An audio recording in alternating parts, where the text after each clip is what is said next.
முருகனின் பிறப்புக் கதையை அறிந்தீர்களா? பழமையான காலத்தில் உலகம் அசுரர்களால் பாதிக்கப்பட்டது. அந்த காலத்தில் ஒரு சக்தி வாய்ந்த அசுரன் சூரபத்மன் ஆனான். தேவர்கள் மிகவும் கவலையில் இருந்தனர்.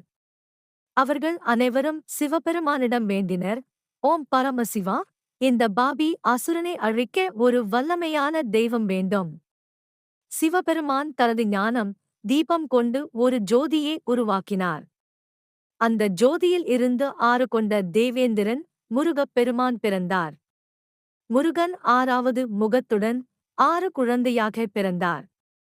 கார்த்திகை பெண்கள் அவரை வளர்த்தனர். பிறகு பார்வதி தேவியின் ஆசீர்வாதத்துடன் ஒரே முருகன் ஆகஸ்ட் இணைந்தார்.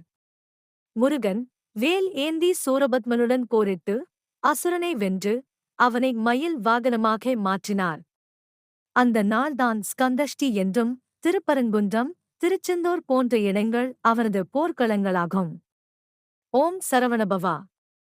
இந்த வீடியோவை பிடித்திருந்தால் லைக் செய்யவும், பகிரவும், சப்ஸ்கிரைப் செய்யவும்.